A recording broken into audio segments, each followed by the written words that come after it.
Hi there, I am Kevin, also known as ArtsByKev on the interwebs. It was Halloween of 2020. On the Minecraft marketplace, a new map appeared.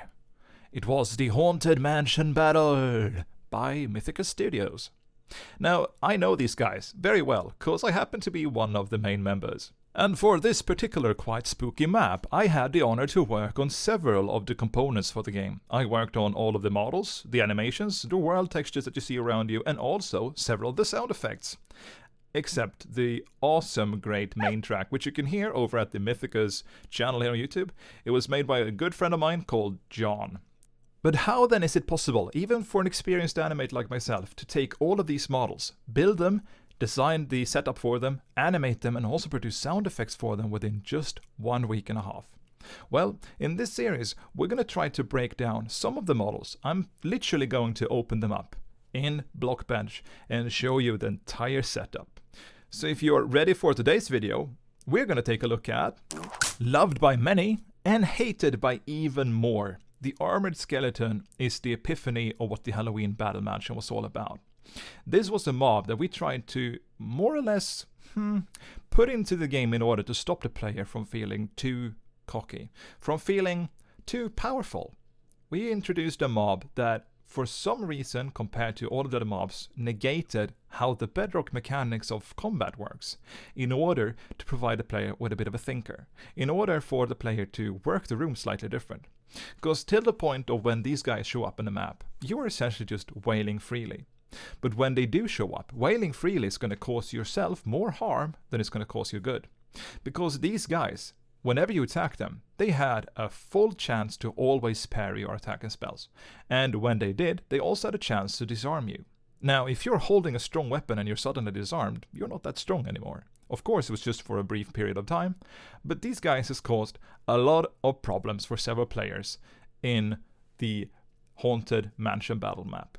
And let me just tell you, they were one of the most fun entities to come up with a concept for.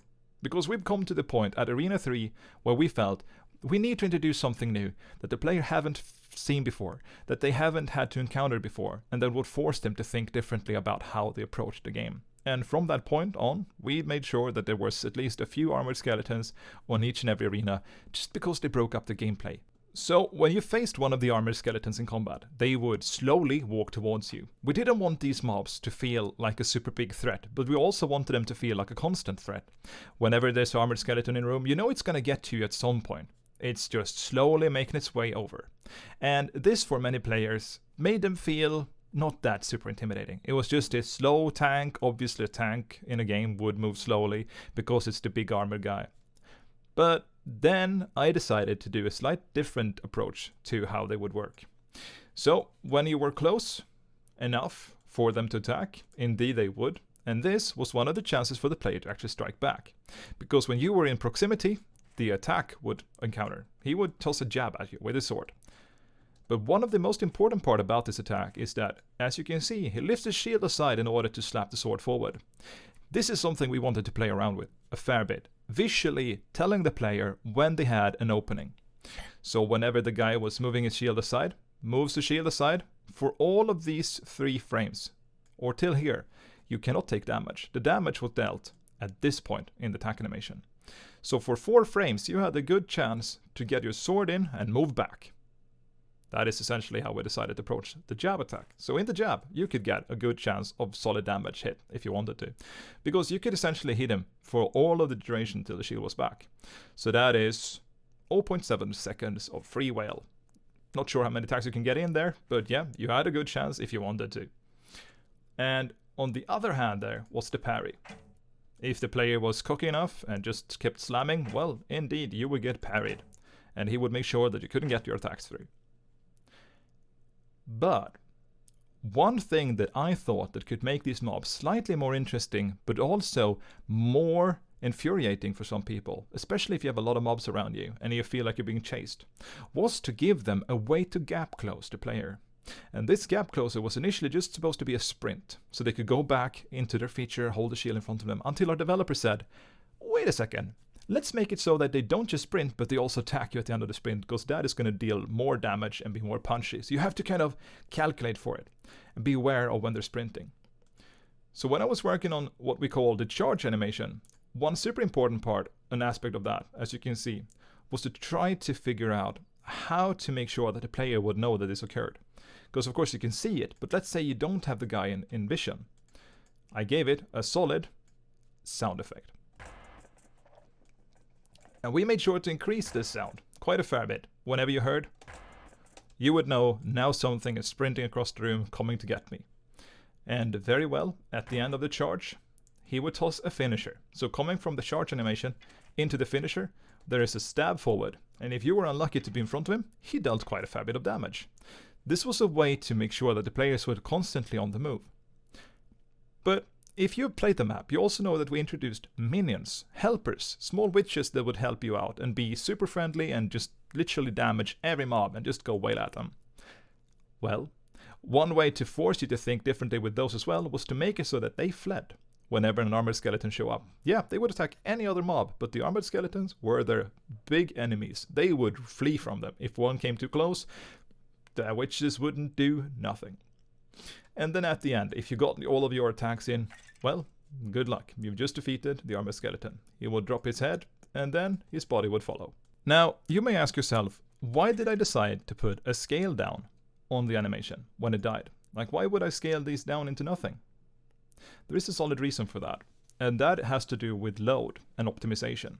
If we want this to ship for several different types of consoles, then we also want to make sure that the map does not cause a lot of issues for those players. We don't want to have an extra amount of entities lying about that could cause lag.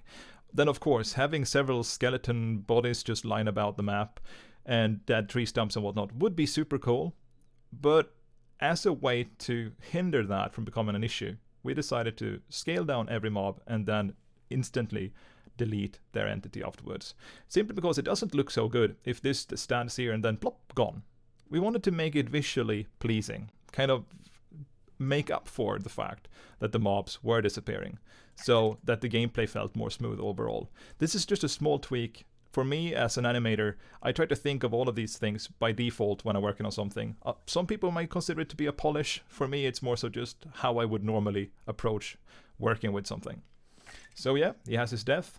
He shrinks and it disappears. Whoosh! Now I have briefly undressed the guy to prove another point that I want to get across here, and that has to do with optimization. Now, to be fair, I am a guy that works with several different fields within game development at once, so I sort of have an idea of what I can do within several of them in order to make something optimized for the other one. And one thing that I did in the modeling phase was to try to optimize the approach for the skeletons. I knew there were going to be 3 different ones on the map. One just regular, that held nothing, completely naked like this. One that held an archer bow and shot at you from a distance, and of course the armored skeleton as well. And if I were to remove the shield, blop, and the sword, which is held in the other hand, like so, now we have the regular skeleton model with its entire texture and everything in place. And I'll say this, that even the archer is baked within this texture. If you go into paint for a brief moment, you may not notice, but if I were to take a little bit zoom in on the texture map up here, right here, this little twist is the end of the sword here. But this twist right here is actually the top of the bow for the archer. So all of the textures for the skeletons are baked into one texture map. This is one way to optimize, because instead of pulling 3 different textures into the game, the map just has to pull one texture for 3 mobs that is also active at the same time in a big number on one particular arena. That is one way I think you can definitely optimize your maps for the future if you want to try to do that. If you want to learn more about animating in Blockbench, take a look at one of my other videos. There's a playlist up here to the left. Also, if you haven't left a like and subscribed already to the channel, be sure to do that, because in the next video regarding this particular map, we're going to take a look at squash and stretch as the animation principle, and that has been applied not to these guys, but to several of the other mobs and bosses of the map. But okay, let's now fundamentally break down the entire model of the armored skeleton, because this is indeed something that has a lot of components, as you can see, 129 components. And 35 individually animated bones, like I mentioned before.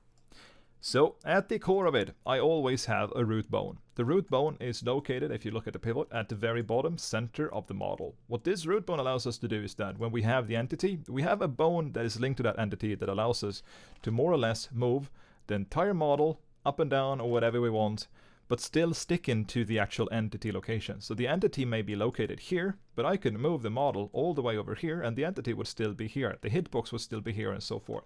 We can play around with a lot. So that gives the programmers some extra access to working and affecting with the model when I'm not doing something. Then we have the hip bone. And in this case, I've linked the hip bone up so that it's located right here. It's the hip of the character, and as you can see, all of the other bones are blue lit, which means that they are childed indeed to the hip bone. Now, one could say, well, why do you have a root bone and a hip bone when they're essentially doing the same thing? Well, the root bone allows us to work with things that the hip bone does not. Because if I were to rotate the entire character along the hip bone, I could still move and rotate the root bone around wherever I want. And now I have more access points to work with the character. And as I said, I can rotate the root bone here, and I can move the root bone and still even move and rotate the character beyond that using the entity in the world. So what you would call this rig is a fully linked rig. Otherwise, one way we could work with it is that, say for example, we would have one of the legs be free. It wouldn't follow the hip bone, and whenever I animate it, I would have the leg have to be moved by other frames to the orientation of where the hip bone is. That would allow me to make more of like a bone explosion on the end, like essentially break apart this entire skeleton model. But I didn't want to do that because I wanted him to be more like the robot setup is and work that way around him.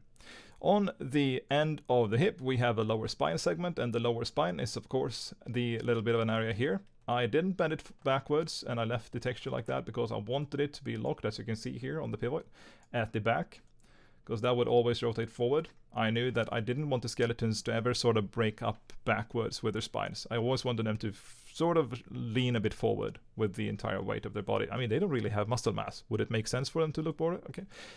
And at the end of the lower spine, there is the chest. And as you can see here, the chest is located up briefly further up back. And onto the chest, I have then, of course, linked the entire armor piece at the middle and things on the arms and so forth.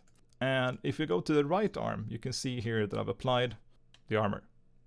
The armor is applied to the right arm. But it's not just applied to the right arm. It's applied to the upper right arm. Because if I were to select the right forearm, indeed, the armor is no longer connected to this joint. And of course, also adding a bit of an extra bone component here, so that you don't necessarily see the opening of the arm when I rotate around here. That is another thing that I think is important. Try to always make up for potential bleeds in your model. And bleedings is essentially what we get in an area like the spine here. This opening here, that's what I would consider to be a bleed. Now, this is bleeding because it's open. It's not like it would normally be flush within the model when you're working with it. And same thing with the legs. Armor is applied to the leg as well, where it is. There is a bit of a bleeding down here in the back. Nothing that you see too much of though, because there's so much going on with the model in general. And the focus points are also important. And when I say focus points, there are three things in this model that you will look at mainly. One of them being, as you may have already figured out, the, oh my god, have I opened all of this? Yeah, okay. The shield is one of the focus points, because if you go into animate, the shield is in the front of the character. This is the most important silhouette of the entire mob. Thus, we don't really care too much for what is going on in the back. And as you can see here, the texture with the chainmail that is located around the body just makes it so that, okay, that there's something going on with chainmail. We don't care too much about these details. We know that they're there just to set the body. The second thing you're going to focus on is the sword. The sword that is holding in his hand, because this is also its unique silhouette. There's a reason why I made the blade brighter, because I wanted the sword blade to be visible, so that whenever you saw the sword, you, oh, that's the sword, definitely. You could tell by colors that this is the sword blade. And then lastly, the head, where the eyes are. Where is this mob facing? Where is he going? Those are the three main components of where the player will be looking around this mob. And that's also why I've made the texture the way I've done. Keeping it with a blended color for all of the bone components. Made sure that the eyes are very bright in a certain color, like yellow here. And that the blade is brighter, that the guard is darker. You don't want to focus, the guard doesn't really do anything. That is not an important feature. Same thing here, kept the darker color over the chest area. This is not an important feature. You don't care too much about that, but you can still see where it is. And the shield has this bigger, darker field that goes in front of the character. So when the shield is on top, you can see there's a bright blade and there's some bright eyes. These are your focus points. And that's also something that you have to take in consideration when you're working with just the overall silhouette of a model. Welcome into Minecraft once again, and here we have the 3 mobs that I spoke a little bit about during the previous part of the video. Well, I didn't really talk about the guy here to the right. That is the corrupted armored skeleton. As you can see, the shield is slightly more broken, and they are more aggressive than the regular armored skeleton. They are introduced in Arena 5 and they run faster, they run more often, and they also deal a lot more damage. The regular armored skeleton, when he charges, he jabs forward with a quick stab, but the corrupted armored skeleton, he actually, as you saw that, a swing attack. He spins in a circle, dealing damage all around him, and that makes him much more dangerous compared to his counterpart. And then, of course, we have the little helper right here. And if he could right now, instead of being stuck on this little chain pole, he would, of course, flee from these guys. So I'm going to take them down and show you exactly what happens. Well, we're going to begin by removing the entire section underneath this guy. So now he is free. And then after that, we're going to remove the chains under this guy. And lo and behold, as I said in the video, the helpers, they decide to flee from the armored skeletons. And then we're also going to bring down this guy. Or yes, sorry, you're slightly too high actually. Let's remove those. Let's see. So as you can see, they're very slow by default. Oh, actually, you're jumping the button? But then, when they charge in, they really go at it. And you see, they're gonna stab around on this little guy until he disappears, more or less. And they have a good gap closer charge. They move slowly. You wouldn't feel that they're super dangerous, but whenever they decide to charge in for you, that's when they become dangerous. And as I said, the armored skeletons, they don't charge that often, but the corrupted ones definitely do. They deal a lot of damage. So when are exactly the gap closest then? Are we going to see you die? It's fine. I can just spawn another one if I feel like it. You see how he flees, the little Timmy or whatever his name is. Yep, yeah, he died. He's gone. So yeah, as you see by default, they don't use an idle animation when they're not active, because otherwise, if there wasn't any minions, the player would be active. So if I move myself over on this side and were to go into game mode survival, then they would charge after me. And I'm going to do that right now. And now they're going to come for me, both of them. And as I said, there's a certain gap close you can apply to it. He's going to spin, deal some damage. I have full netherite armor, so I don't care too much. Oof, you really dealt some damage there. So the gap closes are, of course, I can stab him and attack him whenever he is open with his arms. Right now, I can attack him, but then I can't. If I were to attack him now, stab, nope, see the block, and now I got the debuffs on the side. So he's opening up, he's going to spin, and charges again. I can now damage them, both of them open up. He open up, he jabs, I was too quick there. I'll wait for his open up again, see if we can get close enough. Open up, yep, got that guy. And he's gonna open up, see, can hit. He's gonna open up again, charge. And of course this means that if you're unlucky, you may get killed doing this. It's all the requirement of getting the stab in quick enough. I'm gonna push another one out here.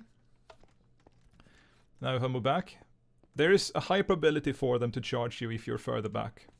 As you can see, he comes for me. I can still stab him whenever he's open, like that. And as you see, the first frames of the animation when he's opening up, I can actually stab, go in, and move around without taking any unnecessary damage.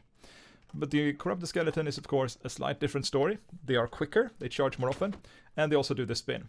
One way to avoid the spin is, of course, to hit them just before they attack you, because that might send them up in the air, flying. You could even try to crouch, so you get underneath the hitbox of the spin, which is a clever way to do it. Move back a bit. As you see, I lift myself too quickly there and got hit. See, he was just above me, didn't take any damage, and I got the damage in. So these guys were essentially made in order to make the gameplay slightly more problematic for the player. You were used to just stabbing and slabbing, and suddenly you have to plan your attacks, because if I were to just wail at these guys, you can see, like, I may get some hits in, but now I'm disarmed, and if they were to charge me and I had lower armor, they would get me down quickly. But of course, if there's more of them, they might be easy to take down. Not really though. Like, I'm just wailing here with my netherite sword and I can't deal any damage whatsoever. There are 3 of them. And this is a scenario that definitely happens within the arena. So the best way to work with that is to carry around and always try to sneak an attack on whatever one is closest to you at the given point in time. And always move in sideways. Right? This guy, open up. This guy, open up. This guy, open up. This guy, open up. Go open up. In. So it's more like charging in, waiting for that opening. If we would have more time, as to be said, they were made in just 1.5 weeks, together with all of the other mobs and bosses for the entire Halloween Mansion map. But if we would have had more time, we would definitely have looked into giving them some extra toolkits and maybe some special abilities. then of course there is always time for that in the future, and I hope you enjoyed this video. In the next one I'm gonna take a look at the Scarecrow boss, the first boss that you actually play against on this map, and he is also a bit of a fun guy. He has a completely different type of toolkit, and I'll make sure to bring him over here to my little testing ground facility, just so you can get a chance to actually look at him proper within the game, me explaining sort of how he functions. So yeah, with that said, if you haven't already, leave a like and subscribe, and I'll see you around in the next video, whatever that is going to be now. I'll have to think about that. Will it be the Scarecrow, or should I... maybe it's some block bench modeling, maybe? That could be an interesting part. I'll have to think about that. Or, yeah. Regardless, I'll come up with something.